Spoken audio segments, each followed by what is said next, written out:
Hey, this is the assignment for data analysis, day 2, histograms. All right, let's get started. What is the height in inches of a rectangle with an area of 49.5 inches squared and a base length of 5.5 inches squared? So what I see here is, I'm just gonna make a bullet up here. You don't have to always do this, guys. Eventually it's just gonna happen in your head. But it says find the height. So I can say use area and length.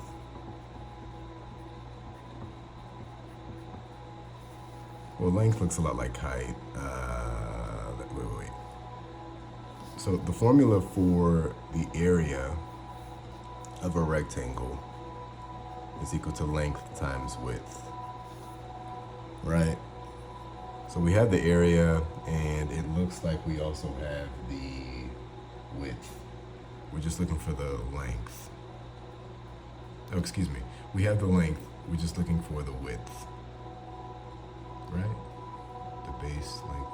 Oh, okay. When they say base length, I generally see that as the width. Give me 1 second. Okay, it's just a little confusion with the wording here.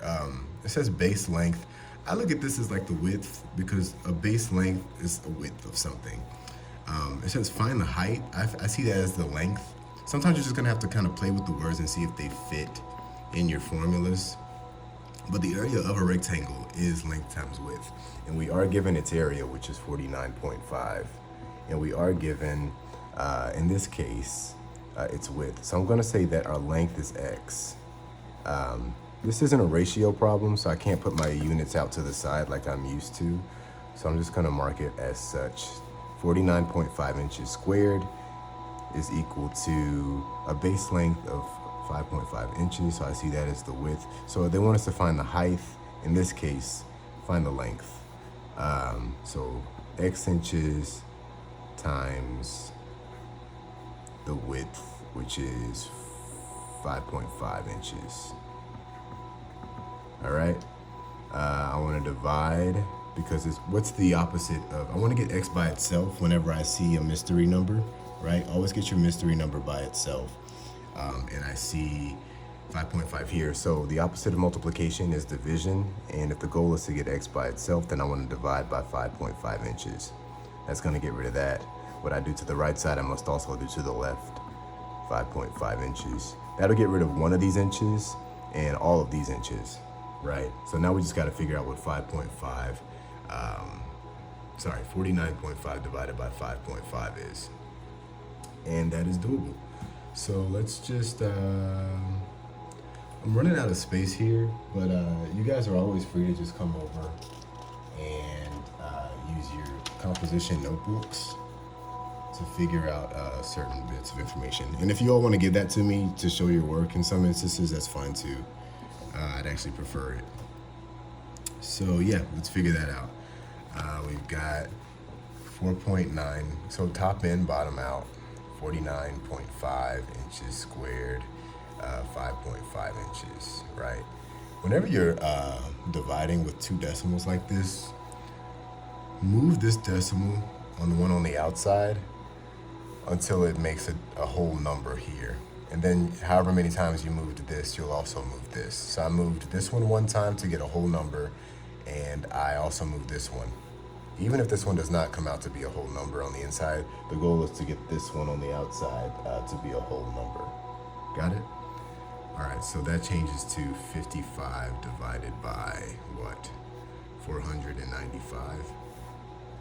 I'm gonna use some estimation here.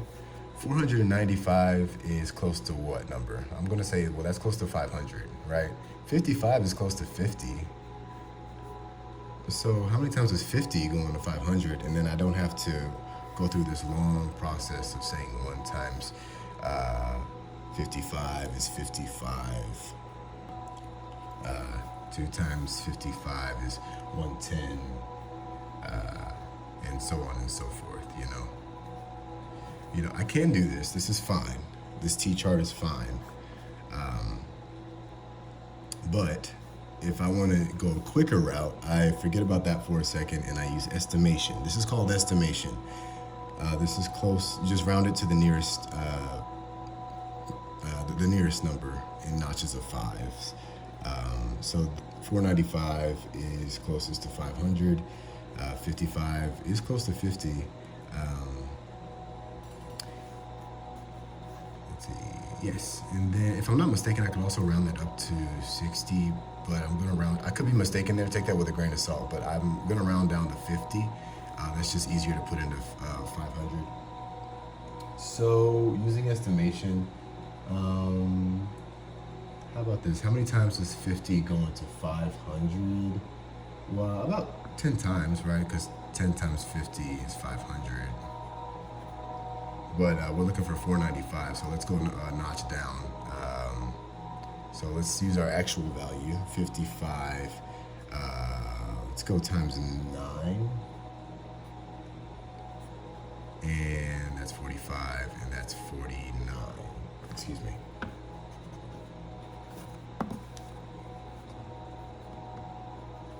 Right, and 9 times 5 is 45, plus 4 is 49. So 495, which is exactly what we get here. So 9 times 55 is exactly that. There's an implied decimal here, right? And then 95, 495, 0, and you're done. So what is the height in inches? It's going to be 9 inches.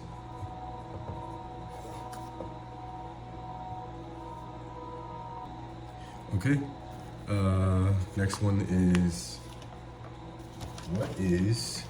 okay, so two angle measures of a triangle are 82 degrees and 33 degrees. That's what this symbol up here means, guys, in case you don't know.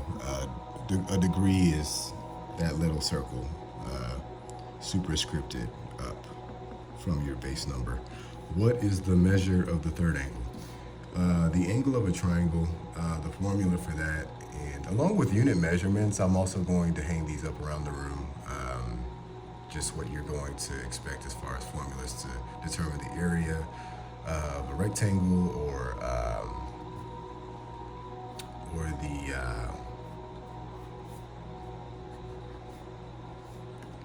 angle measurements of a triangle. All right, so the total angles inside of a triangle should always equal 180,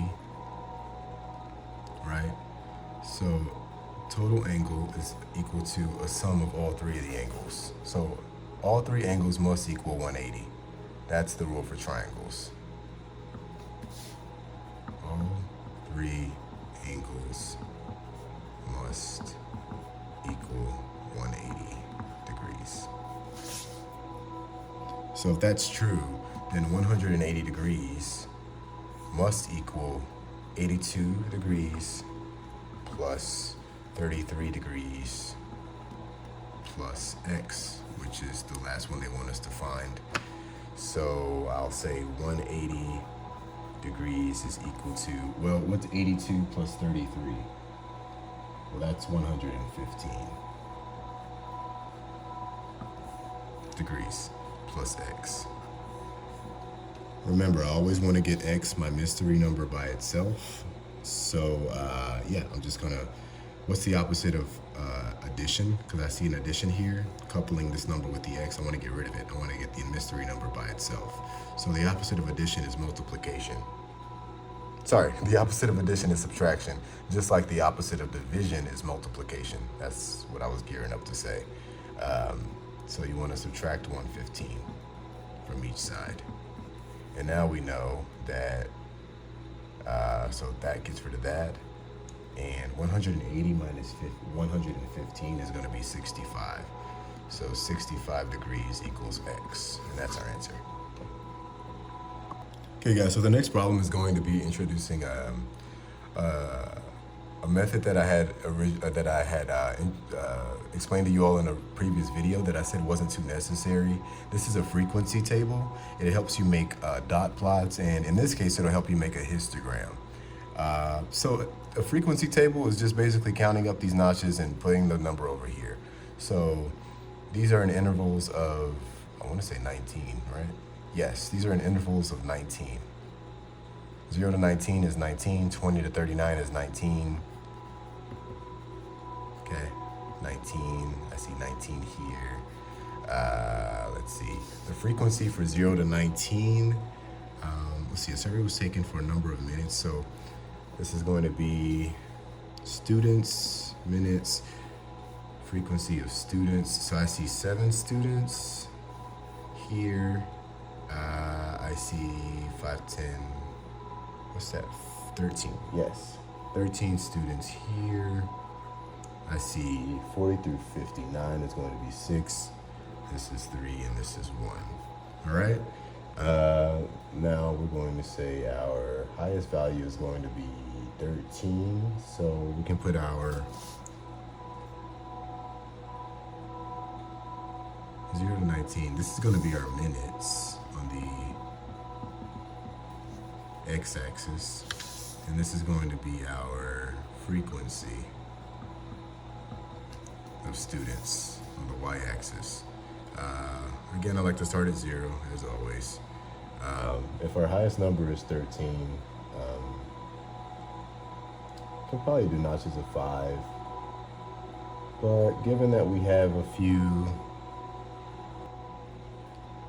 tell you what, our highest number is 13, right? So we could end it there. We could end it at 13. How about we go in notches of 2? 2, 4, 6, 8, 10, 12, 14, and then 16 will be up here.